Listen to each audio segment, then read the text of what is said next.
so.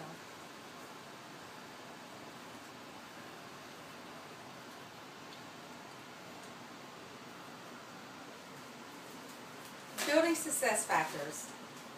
How many of you remember feeling unappreciated by your managers and feeling that gloomy cloud over your head?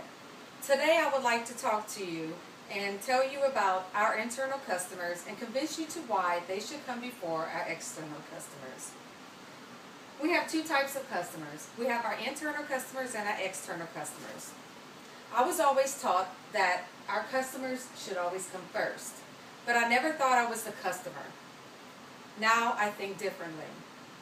Communication is like a two-way street.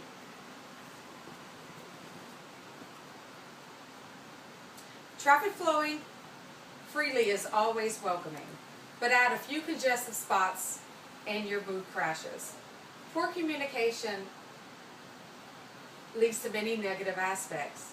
Attendance is one of them. Business performance stated that 18% were due to variation in communications. Business performance also stated that U.S. Joint Commission for Hospital Accreditation reported primary root case of inadvertent patient harm was communication failure in over 70% of their cases.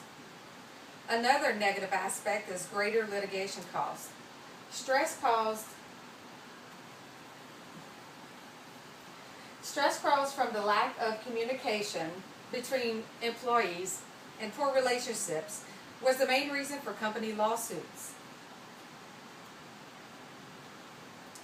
So now that we know how poor communication can lead to problems, let's discuss ways to improve these situations. Author of Organized to be the Best, Silver, states we need to listen to our employees. Keep them informed. One way to do this is by having one-on-one meetings and also all staff meetings.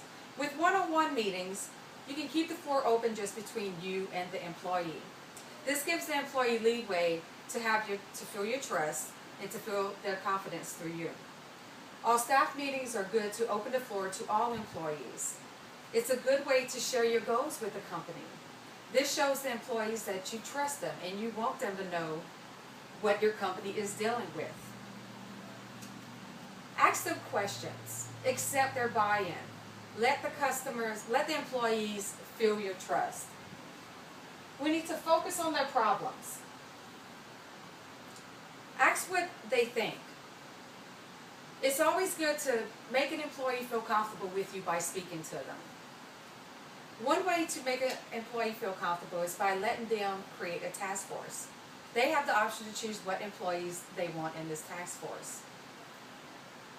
Keep the venue open for them.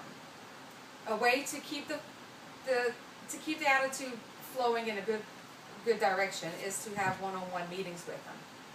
Follow-up meetings. Follow up to the task force. Follow up to problems that have come up in the employee meetings.